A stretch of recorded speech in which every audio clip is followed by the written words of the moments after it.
Vamos a ver si abrimos nuestras Biblias hoy en Primera de Samuel capítulo 8, por favor.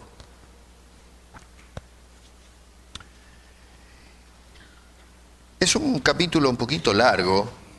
Quizás podemos leer, los versículos 1 al 8, y después voy a pasar del versículo 19 al 22. Ya después les explico lo que hay en el medio, que son detalles nada más, pero el corazón de todo el pasaje está en esos versículos. Primera de Samuel capítulo 8, verso 1, dice: aconteció que habiendo Samuel envejecido, puso a sus 2 hijos por jueces sobre Israel. Y el nombre de su hijo primogénito fue Joel, y el nombre del segundo Abías, y eran jueces en Beerseba. Pero no anduvieron los hijos por los caminos de su padre, antes se volvieron tras la avaricia, dejándose sobornar y pervirtiendo el derecho. Entonces todos los ancianos de Israel se juntaron y vinieron a Ramá para ver a Samuel. Y le dijeron: he aquí tú has envejecido y tus hijos no andan en tus caminos, por tanto constitúyenos ahora un rey que nos juzgue, como también todas las naciones. O mejor dicho, como tienen todas las naciones. Pero no agradó a Samuel esta palabra que dijeron: danos un rey que nos juzgue. Y Samuel oró a Jehová. Y dijo Jehová a Samuel: oye la voz del pueblo en todo lo que te digan, porque no te han desechado a ti, sino a mí me han desechado para que no reine sobre ellos, conforme a todas las obras que han hecho desde el día que los saqué de Egipto hasta hoy, dejándome a mí y sirviendo a dioses ajenos, así hacen también contigo. Verso 19 dice: pero el pueblo no quiso oír la voz de Samuel y dijo: no, sino que habrá rey sobre nosotros. Y nosotros seremos también como todas las naciones. Y nuestro rey nos gobernará y saldrá delante de nosotros y hará nuestras guerras. Y oyó Samuel todas las palabras del pueblo y las refirió en oídos de Jehová. Y Jehová dijo a Samuel: oye su voz y pon rey sobre ellos. Entonces dijo Samuel a los varones de Israel: idos cada uno a vuestra ciudad. Padre, una vez más caemos de rodillas ante tu palabra, porque en definitiva eres tú hablándonos a nosotros. Por favor, bendícela a nuestro bien. Te lo imploramos en el nombre de Cristo Jesús. Amén. ¿Debe cambiar la iglesia de hoy en día? Es el título del sermón. Es una reflexión, una pregunta que debemos considerar y considerar urgentemente. Hay cierto sector en la sociedad que dicen que la iglesia tiene que cambiar, que ya es tiempo de que la iglesia haga ajustes. Pero me pregunto, ¿qué es lo que tiene que cambiar la iglesia? Hay incluso aquellos que van más lejos y dicen que los cristianos tenemos que cambiar.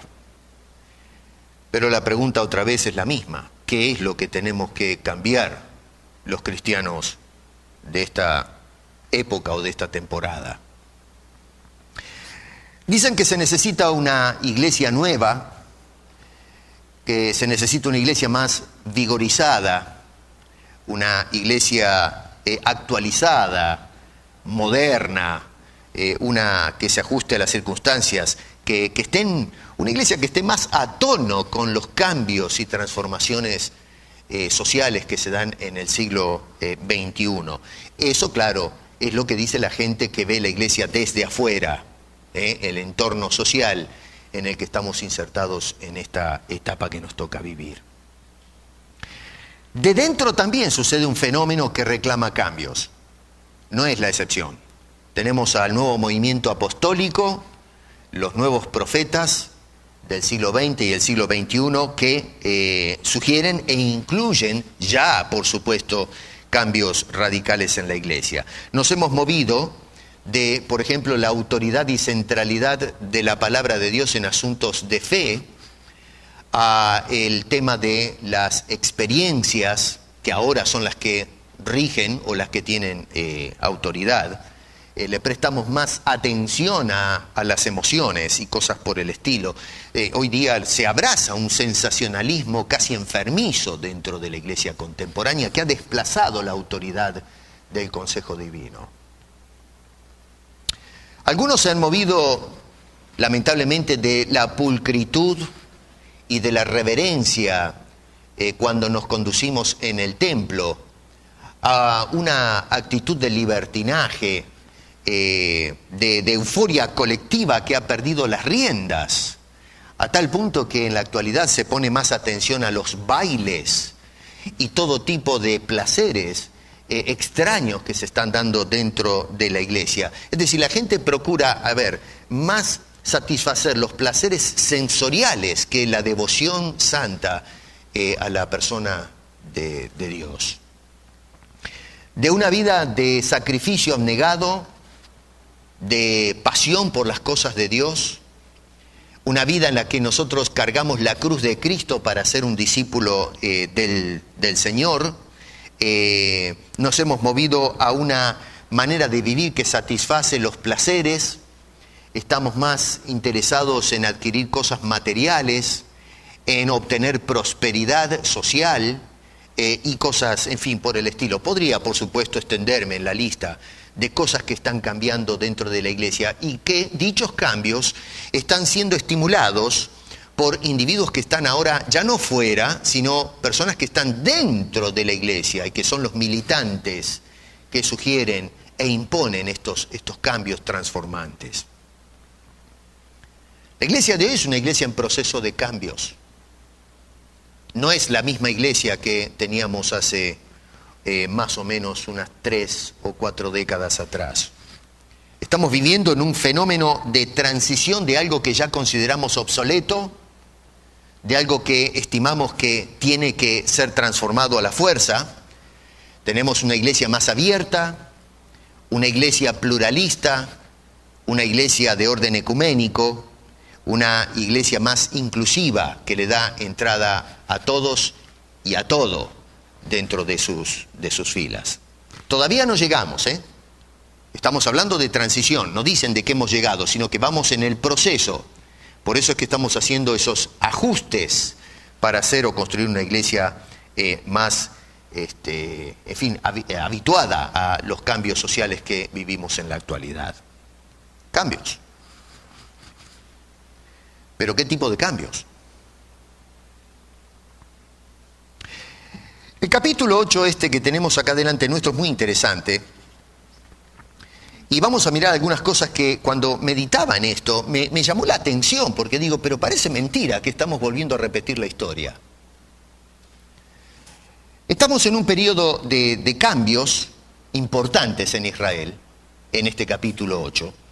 Estamos en una etapa que yo le llamo de transición, que se mueve de un orden de cosas que ya se consideran viejos, que se quieren archivar, para entonces dar inicio a algo completamente novedoso, ¿no es cierto? Un periodo de asimilación, es un periodo de apertura, un periodo de integración, de paridad con la idiosincrasia de los pueblos que rodeaban a Israel en ese entonces.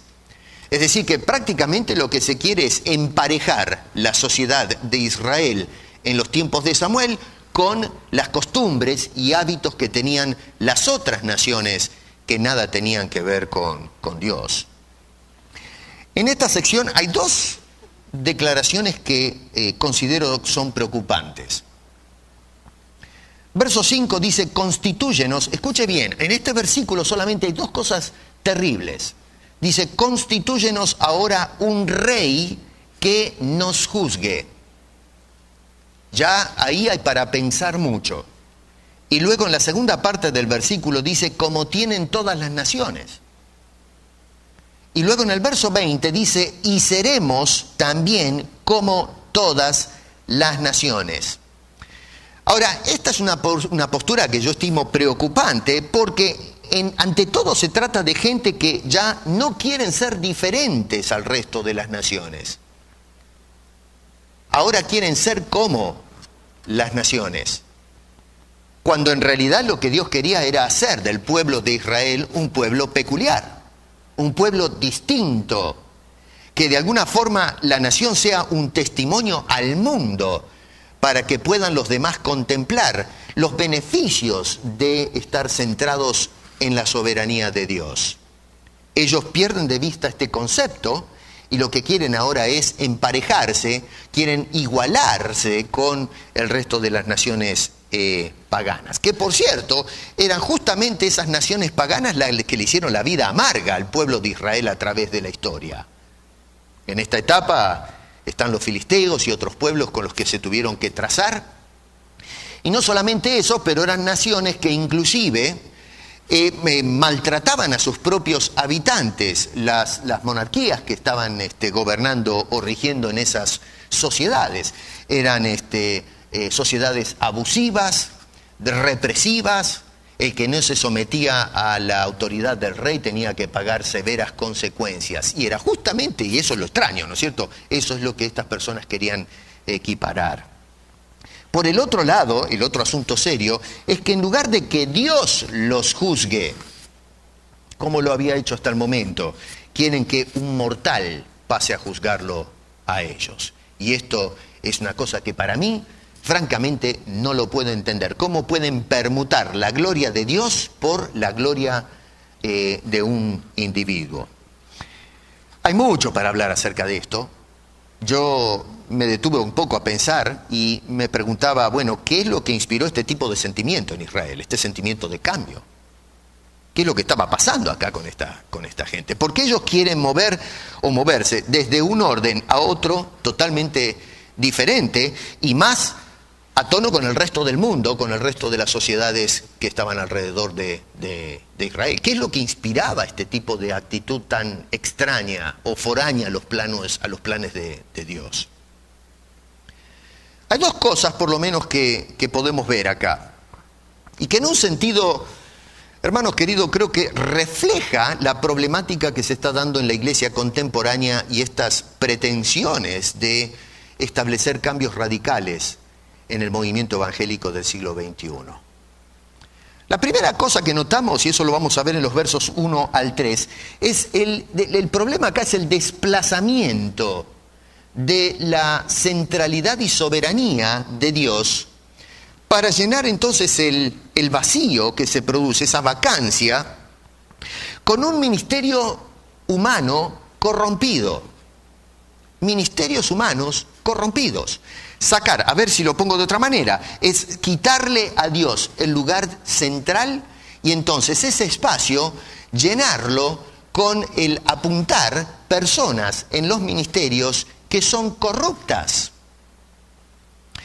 Versos 1 a 3 nos dan algunos detalles interesantes. Verso 1 se nos dice primero que todo que Samuel ya está viejo. Ahora, ¿qué tiene de malo que sea viejo? ¿Qué es leproso el hombre? ¿Qué tiene de malo la vejez? Nada. Todo el mundo, a menos que tengamos que dejar este plano de existencia antes de tiempo, en una forma prematura, todos nos vamos a envejecer y muchos ya estamos experimentando que vamos en esa dirección, nos estamos envejeciendo. Es un asunto, una regla de la vida. Pero el tema acá es que probablemente Samuel, notando que se le van yendo los años, estaba empezando a preocuparse quién iba a continuar la labor que él desempeñaba como juez. Es un hombre que observa la situación en la sociedad y se da cuenta que todavía la gente está verde. Necesitan dirección, necesitan la ayuda de un juez. No pueden quedarse solos sin que haya algún tipo de supervisión, algún tipo de orientación. Socialmente el pueblo de Israel no ha madurado espiritualmente. Van en esa dirección, pero les falta, tienen que despegar. Por eso es que a la ausencia de Samuel se puede producir un serio problema. Samuel entendió entonces que la sociedad en la que él estaba insertado había una tremenda necesidad de continuidad, una necesidad de orden, una necesidad de disciplina, de estructura. Sin esto no hay sociedad que aguante, hermanos queridos. Samuel tenía, y toda la nación tenía la experiencia ya del periodo de los jueces. Ustedes vayan a casa y lean bien lo que sucede.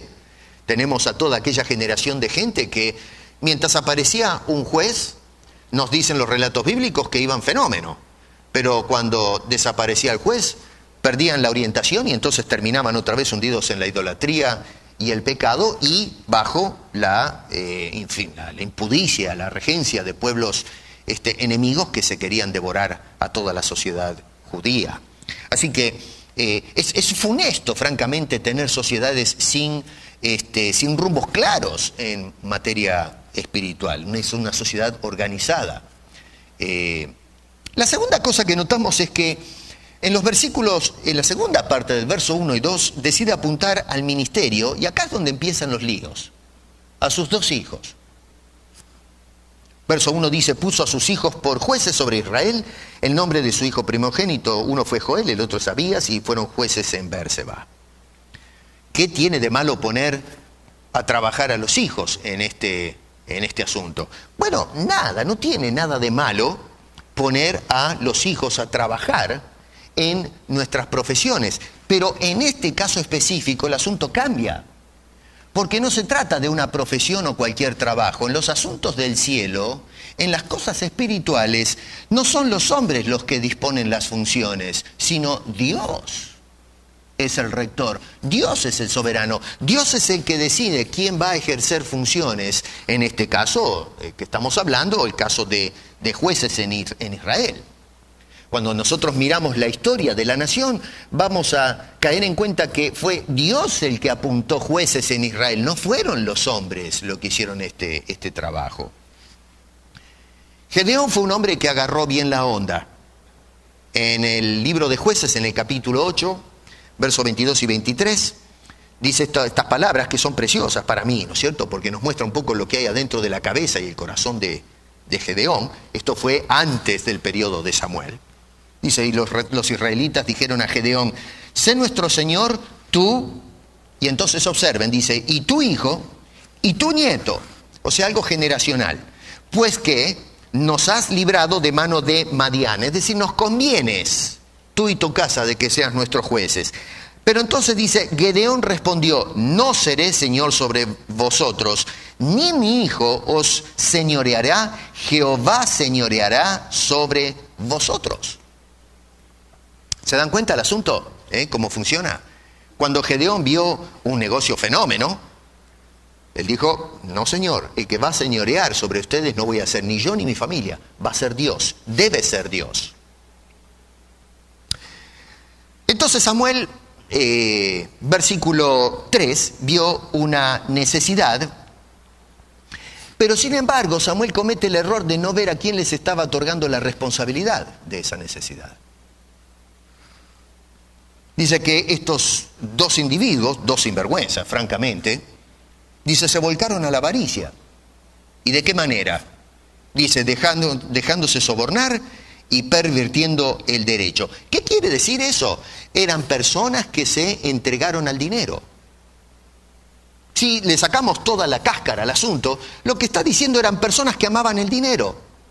Y con tal de sacar plata de esta situación, lo que hicieron es cierto, funcionaron como jueces en Israel, pero eran jueces corrompidos.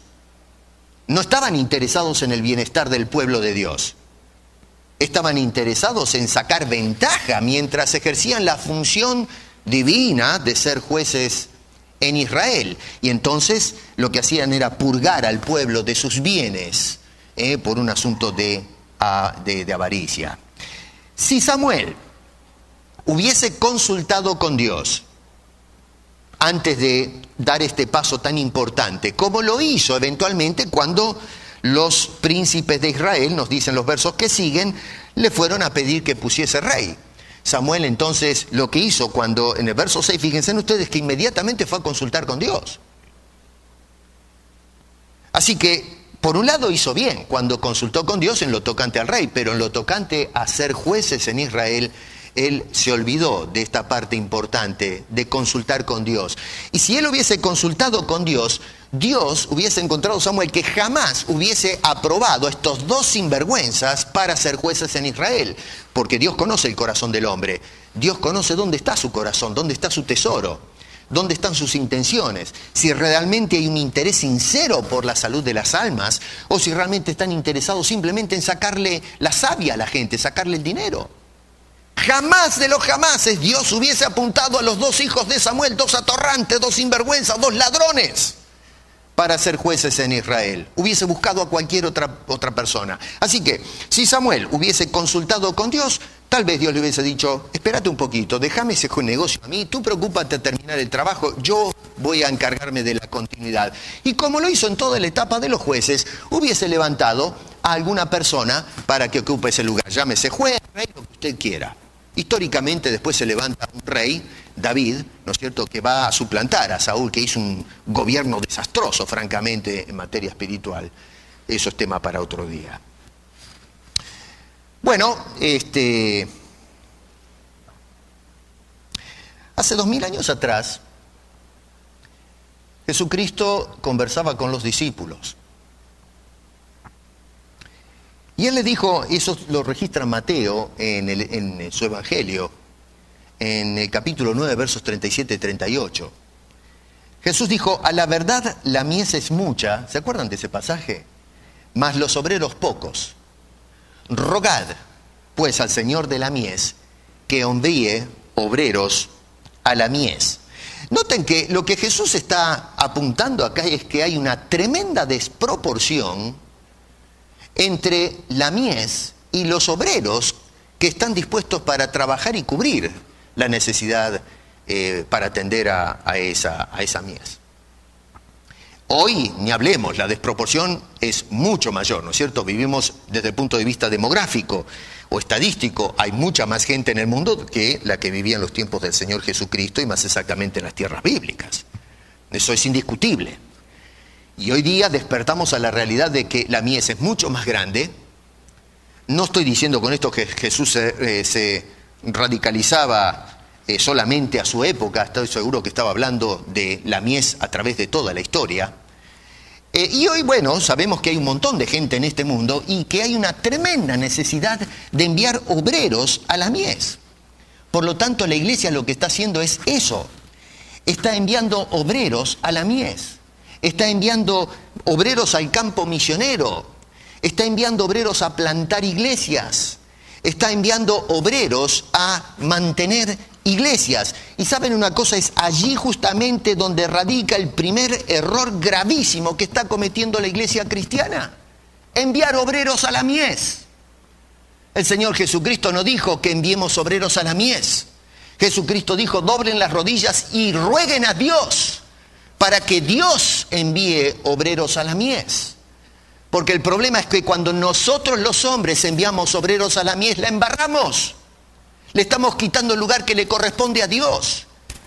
Hemos permutado la oración a Dios pidiéndole que Él levante a sus hombres para nosotros apuntar, quizás movidos por una sinceridad de querer llegar al campo misionero y plantar iglesias y ganar almas para Cristo, pero cometiendo un error que nos está costando un precio muy alto a la iglesia del siglo XXI. Le estamos quitando a Dios la autoridad, que ve los corazones y que tiene su plan trazado de decir, a este estoy llamando para el ministerio, no a cualquier persona que nos caiga en simpatía.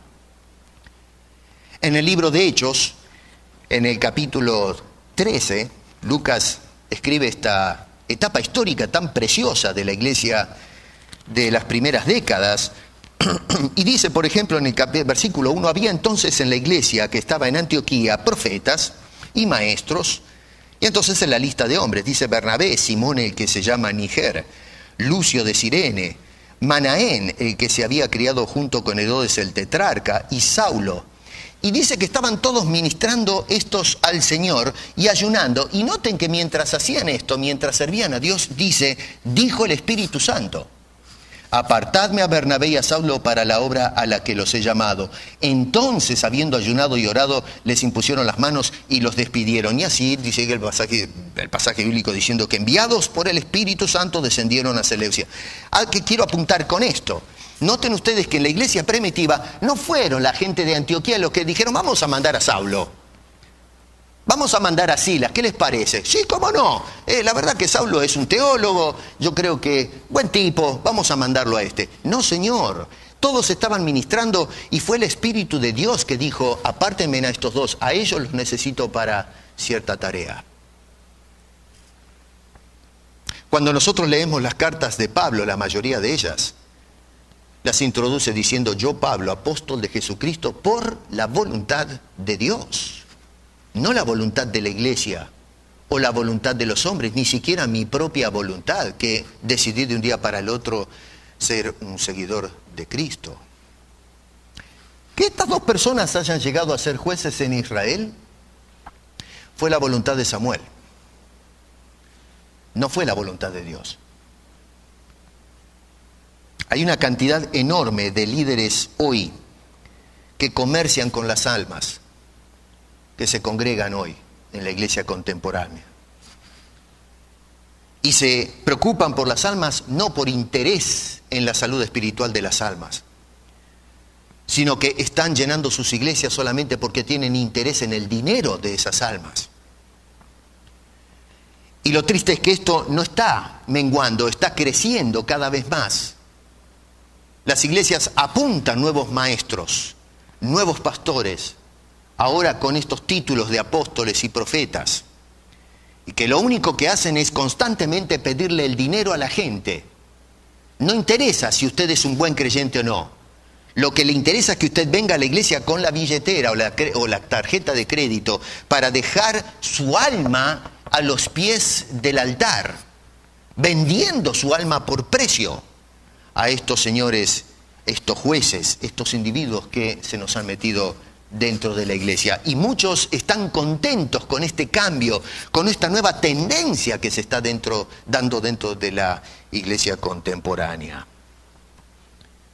En este fenómeno que se está dando, la iglesia necesita cambiar inmediatamente, tiene que pegar la vuelta, tiene que dejar de correr en ese curso destructivo, nocivo, totalmente alterado en el que se mueve la iglesia contemporánea y volver a las bases, a los principios apostólicos, a aquellos ministerios que Dios está apuntando a la iglesia y no los ministerios que los hombres están apuntando en la actualidad. Los príncipes de Israel, claro, cuando Samuel metió a estos dos ladrones, sinvergüenzas, y bueno, parece que se pusieron a estudiar el asunto, porque en el versículo 5, por ejemplo, dice, tus hijos no andan en tus caminos. Así que cuando vinieron con esta noticia, Samuel sabía perfectamente lo que estaba pasando. Esto se cae de maduro.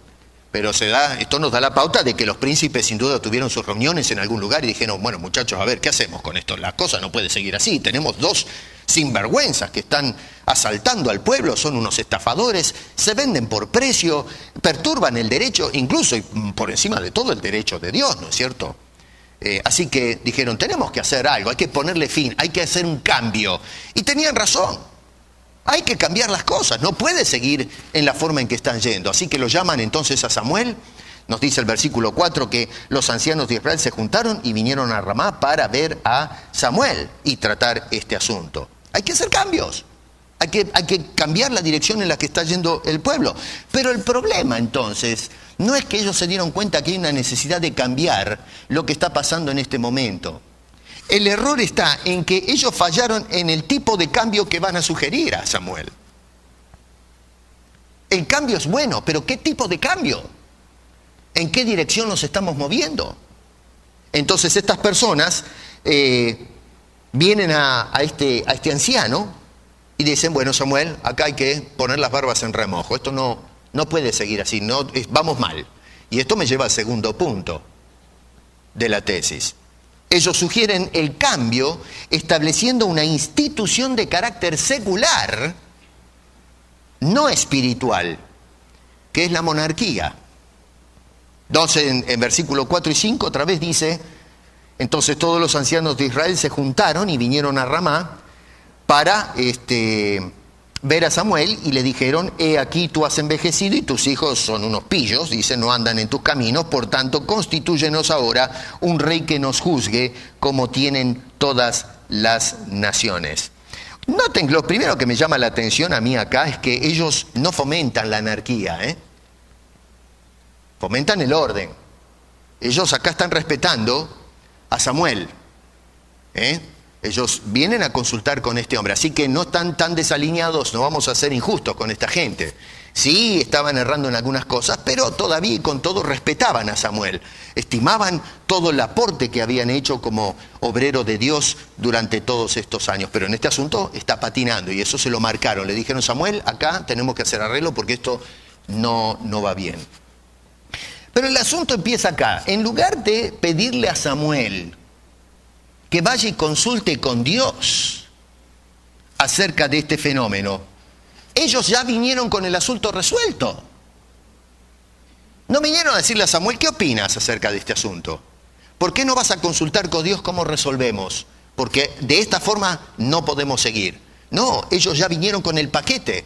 No le dieron opciones a Samuel, le dijeron, así es como van a ser las cosas. Realmente notamos que debe haber un cambio, pero se va a hacer lo que nosotros estamos diciendo. Así que cometen exactamente el mismo error que cometió Samuel en esto. Él no fue a orar con Dios, metió a sus dos hijos. Y estos señores no fueron a consultar con Dios como debía, sino que metieron su propio plan, su propio propósito. Verso 5 dice, constitúyenos ahora un rey que nos juzgue. Y tomen nota que dice, tú constitúyenos, no Dios. Tú pone el rey. Este es el plan, tú lo vas a apuntar. Pero, ¿y cómo? ¿Y Dios? ¿A dónde fue a parar la soberanía de Dios en todo esto? ¿No tiene parte Dios de cómo va a manejar a su pueblo? En la actualidad, Dios no tiene ningún decir ya en la iglesia.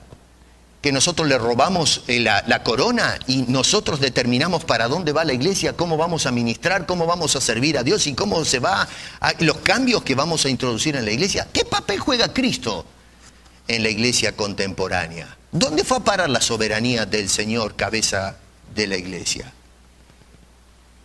Ellos vienen con una institución. Ese es el proyecto, esa es la idea de cambio, lo formidable que traen estos señores. Una institución. La monarquía, que alguien nos gobierne a nosotros. Porque, ojo, no están pidiendo un juez, porque ya hubiese sido malo tratar de meter en la ranura a un juez en lugar de dejar que Dios lo haga. Pero ya se mueven un punto más arriba. Dice, no, juez no, ahora ya lo de juez quedó atrás, eso es viejo, es obsoleto. Lo que queremos ahora es un rey. Un monarca, como tienen el resto de la sociedad humana. Nosotros vemos que las otras sociedades funcionan con sus reyes, nosotros entonces queremos ser exactamente igual que ellos. Pero el asunto es que Israel había sido escogido para tener una forma de gobierno completamente diferente al resto de las naciones. Dios era el rey, Dios era el monarca de Israel. Y los jueces eran escogidos simplemente como virreyes o personas que llevaban el orden legal, forense, dentro de la sociedad, cómo tenían que funcionar como sociedad. Pero Dios era el que daba las órdenes, Dios era el que establecía sus leyes. Pero ahora las cosas las piden diferentes, quieren otra cosa, quieren otra sociedad más progresista, más semejante a las instituciones seculares. ¿Qué es una institución? Una institución es un organismo que cumple con la función o funciones de interés público. Eso es una institución. Pero resulta que el interés público no siempre persigue los intereses de Dios. Así que el hecho de que establezcamos instituciones dentro de la iglesia no quiere decir que estamos cumpliendo los propósitos de Dios en la tierra. El apostolado y este movimiento profético que se está dando en la iglesia es una institución que se ha enclaustrado de prepo en la iglesia. Y que dicen que persigue los propósitos de la iglesia. Y no, Señor, no persigue los propósitos de la iglesia. Es una institución que se metió en la iglesia para perseguir los intereses y propósitos de los apóstoles y los profetas. No del pueblo de Dios. No la voluntad de Dios. Y es por eso que están secando al pueblo. Por avaricia. No están interesados en la vida espiritual del pueblo, sino en su dinero y nada más. Eso es todo. Por eso es que quieren llenar las iglesias y predicar y vender las predicaciones y los libros, porque están interesados en la plata de cada uno de los feligreses. Igual que estos hijos de Samuel. Bueno, a Samuel el viejo no le gustó ni medio esto. Mira, Samuel, esto es el plan. Y Samuel, como tenía por lo menos 2 dedos de frente, no 3, a un dedo se le escapó, cuando apuntó a los hijos, pero por lo menos tenía 2. Y entonces cuando escucha esto, dijo, no, esto no me convence. Y entonces, ¿qué hace Samuel? Deja esta reunión y se va a consultar con Dios, dice el versículo 6, ¿no es cierto? Fue a orar a Dios. Y no solamente no le gusta a Samuel, sino lo peor de todo es que no le gusta ni medio a Dios tampoco. Bajo ningún punto de vista Dios aprueba semejante cosa. Cuidado, no nos equivoquemos. Es cierto, dice allí, oye la voz del pueblo en todo lo que te digan, porque no te han desechado a ti, sino a mí me han desechado para que no reine sobre ellos. Muchos pueden pensar apuradamente que Dios está diciendo, está bien, hicieron bien, que ponles un reino más. No. El versículo dice que Dios no está aprobando esto, dice que Dios ha sido desechado por el pueblo. Perdieron de vista a Dios. Y lo que está haciendo ahora es Dios usando esta situación para mostrarles que con todo eso, Dios está en control y sigue siendo el rey soberano de su nación o de su pueblo. Cuando se sugieren cambios en el pueblo de Dios, hoy la iglesia cristiana, hermano querido, no tenemos que seguir modelos seculares. Pero a ver, ¿por qué no entendemos este asunto? No tenemos que imitar lo que hacen los hombres fuera de la iglesia. Tenemos que ir a consultar con Dios primero. Y confiar que Dios, que es el Señor de su iglesia, la compró por precio, Él nos va a orientar, nos va a decir qué es lo que debemos hacer. ¿Cómo puede ser que se nos metió por alguna ranura lo que está pasando hoy en la iglesia contemporánea? La forma que adoramos a Dios. Ya ahora estamos bailando, esto lo he mencionado varias veces. Y hay que escuchar los argumentos para justificar ese tipo de conducta. Pero cristianos que argumentan a favor de estas cosas. Como lo que se hacía en el mundo y que por siglos hemos estado cuestionando y hemos estado redarguyendo con la palabra de Dios, ahora se nos ha metido adentro de la iglesia. Ahora se ve cualquier cosa dentro de la iglesia. Y después tenemos la osadía de salir a cuestionar la conducta moral de la sociedad secular. Cuando la inmoralidad se nos ha metido dentro de la iglesia, no tenemos ningún tipo de patrón, de restricciones, es una carta abierta para cualquier cosa. El tipo de música, la forma en que se visten los creyentes, algunos van casi semidesnudos, otros parece que van a la playa, no hay respeto, no hay reverencia, no me importa lo que diga el otro, si le gusta bien y si no, reventá querido, hacemos lo que se nos da la gana. En materia de amor fraternal, es cuento chino eso, es cosa del pasado. Hay más odio adentro de la iglesia que afuera. Vivimos con una careta, una hipocresía. El cristianismo de hoy ha perdido el norte, ha perdido la dirección. Y la razón es porque estamos verdes todavía. Necesitamos doctrina, necesitamos volver a las bases, las doctrinas apostólicas. Es por haber abandonado el consejo de Dios, la voz de Dios, de haber doblado las rodillas como corresponden en oraciones, que estamos perdiendo la dirección.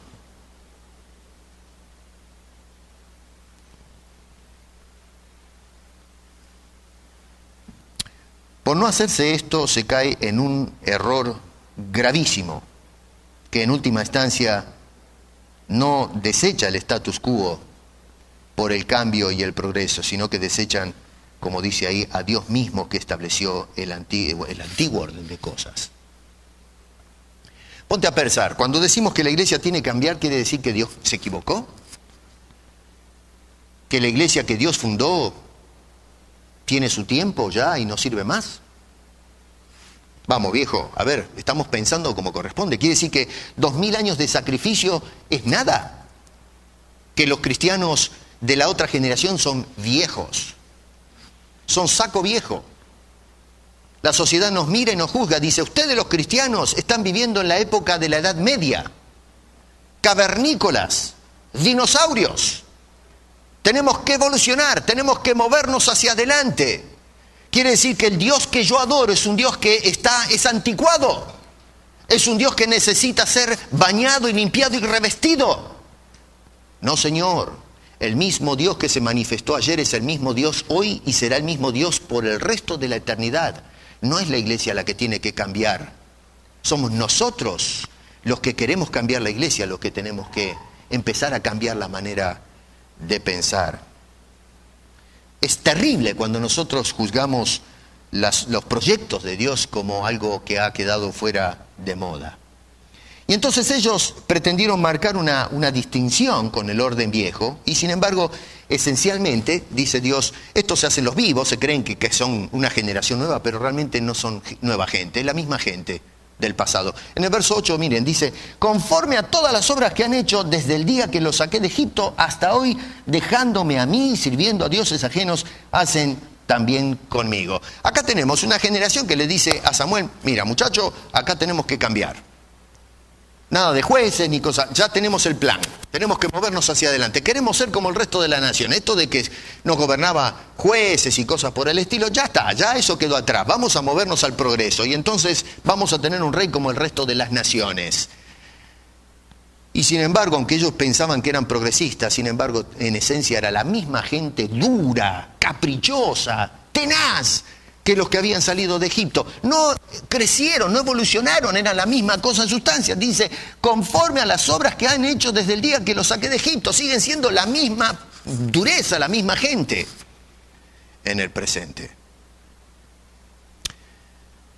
Bueno, Dios les va a dar un preanuncio de los resultados de este proyecto, de este experimento que ellos están sugiriendo. Verso 9 dice en la segunda parte, y muéstrales cómo les tratará el rey que reinará sobre ellos. Y entonces empieza la lista. Verso 11, este rey que ellos están pidiendo, eventualmente les va a arrebatar a los hijos para la conscripción militar. Verso 12 los va a convertir en obreros que produzcan el material bélico y el mantenimiento del ejército, perdón. Verso 3, van a reclutar a sus hijas para ser lacayos. Van a ser las sirvientas. Verso 14, qué lindo, ¿no? Los padres ver a los hijos cuando había justicia, los jueces ponían orden, había equidad social. Ahora el rey lo que va a hacer es establecer un nuevo orden. Se lleva a los hijos para que sean conscriptos y las chicas a limpiar botas, a hacerles de comer, lavarle la ropa, esclavas. Qué lindo ver los padres a sus hijas, siendo arrebatadas por el rey, haciendo esta conscripción para que las chicas mantengan la estructura de la monarquía. Verso 14 va a expropiar los bienes para su propio provecho, el provecho de la institución, del rey. Verso 15, van a pagar los sueldos, ellos, de todos los oficiales que se le antoje al rey. Va a poner toda una estructura de gobierno. ¿Y quién va a mantener eso? El pueblo. Como nosotros, ¿no? Vienen y nos cobran los impuestos. El gobierno se encarga de abrir instituciones, ampliar sus tentáculos. ¿Y de dónde sale la plata? ¿De abajo de las baldosas? No, sale de nuestros bolsillos, impuestos. El gobierno no tiene plata, el pueblo tiene plata y siguen gastando nuestro dinero haciendo el despilfarro. Versos 15 al 17 los va a azotar con tremendas cargas impositivas para sostener la maquinaria real mientras ellos empobrecen. Como siempre, eventualmente, Dios pronostica que un día van a venir a llorar. Cuando se den cuenta de la metida de pata, entonces van a decir, uy Señor, como hacían en la época de jueces, ¿no? Se metían en un lío bárbaro y venían llorando a Dios. Señor, mira, estamos sufriendo, mira a nuestros reyes, nuestros gobernantes, cómo nos explotan y nos tratan como la mona. Y en fin, van a venir todos descorazonados por nuestros intentos locos que se nos metieron en la cabeza. Y ahí sí, vamos corriendo a buscar a Dios, ¿no? Cuando hacemos la que se nos da la gana y metimos el pie hasta el cuadril, ahí vamos corriendo a buscar a Dios. Antes no orábamos, nos metíamos en el lío sin consultar. Pero ahora sí, cuando ya estamos metidos hasta acá arriba, que el agua empieza a entrar por la boca, ahí vamos a pedirle a Dios que nos tire el salvavidas. Y lo que me llama la atención es que Dios le dice a esta gente en el verso 18, y clamarán aquel día a causa de vuestro rey que os habréis elegido, mas Jehová no os responderá en aquel día. Está diciendo, mis queridos, yo me lavo las manos, yo se los dije a ustedes. ¿Cómo vamos a decirle a Dios algún día, aquellos que se les predica el Evangelio, van a ir a llorar al trono de la gracia diciendo, Señor, ¿por qué no nos das entrada al cielo? Cuando Dios nos envió gente para que nos predique el Evangelio hasta el cansancio. ¿Cómo vamos a ir a llorar ahora, la iglesia esta del siglo XXI, dentro de unos años, a Dios diciendo, Señor, los pastores nos están robando, aunque ya están levantando las voces en clamor y lágrimas, Nos están robando. Pero tonto, si Dios te lo estuvo diciendo desde el principio. ¿Cuántas veces los apóstoles nos dijeron: cuidado con los lobos disfrazados de ovejas, cuidado con los falsos apóstoles? Y lo que hicimos es meter de todas maneras a esas personas. Y lloramos ahora a Dios, le decimos: Señor, nos están asaltando. Pero si es culpa nuestra que nos están asaltando. Dios lo único que hace es, y tiene todo el derecho de hacerlo, es decir: señores, yo acá no soy responsable, se los dije. Les dije: el fuego quema. Y las manos fueron a meter al fuego de todas maneras. Tú eres responsable de lo que está sucediendo. El pueblo no podía echarle la culpa a Samuel de lo que estaba sucediendo. Él trató de advertirles en voz del Señor. Lo que me desconcierta a mí de todo esto es que, a pesar de que tenemos la advertencia divina, los seres humanos somos obstinados, testarudos, duros, pero duros como un pedernal. Cuando la palabra de Dios nos dice: no hagas esto, Dios con un amor paterno nos dice: cuídate de hacer esto. Y nosotros, no obstante, decimos: no me interesa, lo voy a hacer igual. Dios acá, en todos estos versículos, le está diciendo: miren, ustedes están pidiendo rey, pero déjenme decirles cómo va a funcionar el asunto. Ya con eso tendrían que haber dicho: bueno, muchachos, a ver, vamos a volver otra vez a las reuniones que tuvimos cuando íbamos a hablar con Samuel y vamos a consultar, vamos a pensar bien esto. No, noten que dice en el verso 19: pero el pueblo, después que escucharon esto, dice, no quiso saber nada. Dice: no quiso oír la voz de Samuel y dijo: no, Señor, no te damos ni 5 de la hora. Dice: acá se va a hacer lo que nosotros estamos diciendo. No, dice, sino que habrá rey sobre nosotros. Y nosotros seremos también como todas las naciones, y nuestro rey nos gobernará y saldrá delante de nosotros y hará nuestras guerras. ¿Qué me cuentan ustedes? Vuelvo a repetir, hoy día les estamos predicando a las iglesias acerca de estos fraudulentos obreros que se metieron dentro de ellas. Nos están predicando basura. Nos están sacando a nuestros hijos, nos están sacando nuestros bienes, nos están desvalijando. Estos señores viajan en aviones privados, en autos carísimos, viven en mansiones, gastan trajes de $5,000. Se dan la gran vida a costilla nuestra. Y les estamos diciendo: miren lo que está pasando. ¿Y qué hace la gente? Dice: no me interesa. Yo quiero ese apóstol, yo quiero ese profeta, yo quiero ese hombre que gobierne sobre la iglesia. Pero dígame que hasta el colmo llega la dureza, la testarudez del ser humano, que le cerramos los oídos a Dios, que nos habla claramente a través de esta experiencia histórica a la iglesia de hoy, para que no cometamos los mismos errores que cometió Samuel y especialmente ahora el pueblo de Dios. Cambios. ¿Qué tipo de cambios? Bueno, gracias a Dios que el hombre, a pesar de que es un tarugo, no tiene la última palabra. La última palabra la tiene Dios. Y eso es lo que vemos en toda esta historia. Porque Dios va a tomar todo este asunto y lo va a doblar para su gloria. Y si seguimos leyendo, no tenemos tiempo para ver todo esto, pero más adelante vamos a ver que eventualmente Dios va a levantar un rey. Pero va a ser un rey distinto a este que eligieron los hombres. No es el rey que eligen los hombres, sino el rey que elige Dios, el rey perfecto. Ese es un rey que viene no para sacarle a la gente, sino para darse a la gente. A tal punto que un día extendió sus brazos en la cruz del Calvario, para que entonces por ese rey nosotros obtengamos la salvación y la vida eterna. Para que a través de ese rey que no nos gobierna para saturarnos de injusticias, de maldad, de sacarnos el provecho y la savia, lo que hace es darnos agua viva, lo que nos da es vida y vida abundante. Es un rey que lo que hace es abrir los tesoros del cielo y compartirlos con nosotros. Por eso es que Mateo trató de explicarle en el Evangelio, cuando comienza con aquella larga lista de hombres de la historia, y habla de la vacancia que se produce hasta que venga aquel rey que va a exponer a través de todo ese evangelio, que es el Mesías que estábamos esperando, Jesucristo nuestro Señor y Salvador. Ese es el rey perfecto. Ese es el rey que escoge Dios para su gloria. no el rey que escogen los hombres, instituciones humanas que no sirven absolutamente para nada. Hermano querido, la iglesia necesita cambios, pero no se trata de un cambio evolutivo. La iglesia tiene que involucionar. La iglesia tiene que volver para atrás. La iglesia tiene que desprenderse del mundo. Tú, cristiano, tienes que desprenderte de las tendencias del mundo. El apóstol Pablo nos dice en Efesios capítulo 4 que nos ruega que andemos no como andan los otros gentiles en la vanidad de su mente.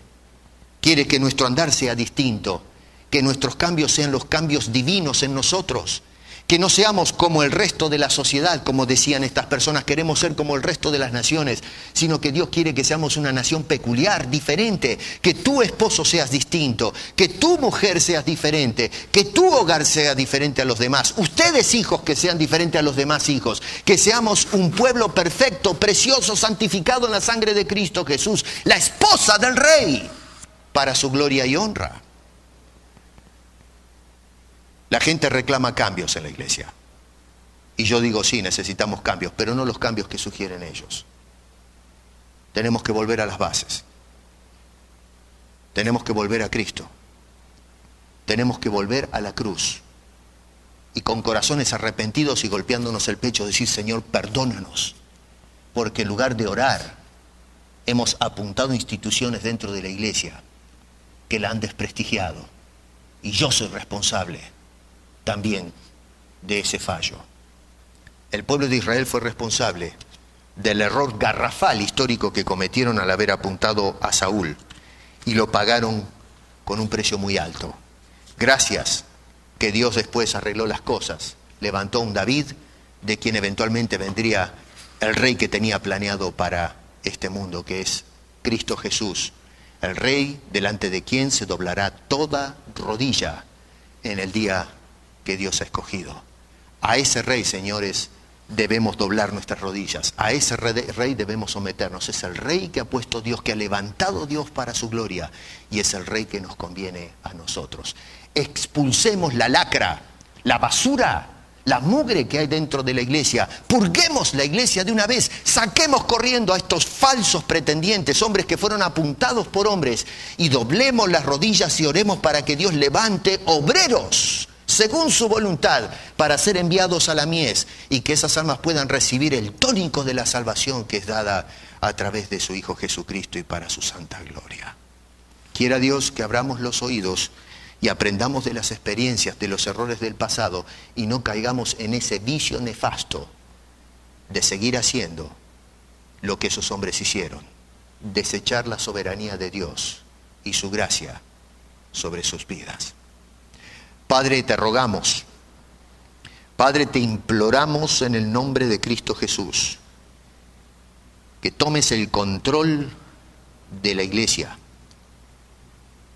Sabemos que tú estás en control de toda la historia, pero se nos han metido, Señor, por los costados hombres fraudulentos, mentirosos, como los hijos de Samuel, avaros, que pretenden vestirse de piedad, que tratan con las almas, fingiendo amor por ellas, y lo que están haciéndose es vaciándolas, Señor, comerciando con las almas, y lo peor de todo, Señor, es llevarlos al error en lugar de llevarlos a Cristo Jesús Salvador. Oh Señor, por favor, escucha nuestro clamor, doblamos nuestras rodillas y te imploramos, oh Dios de la mies, que envíes obreros, tus obreros, a la mies, porque la obra es grande y estamos necesitados de ellos. Ayúdanos a cambiar, pero ser cambiados por ti, Señor, para que seamos de testimonio a la sociedad que va para cualquier lado. Ayúdanos a ser diferentes, no iguales a las naciones. Marca la pauta, Señor, en tu iglesia, la esposa del Cordero. Gracias, Señor, porque contamos contigo en estas horas oscuras. Porque te lo pedimos todo esto en el nombre de Cristo Jesús. Amén.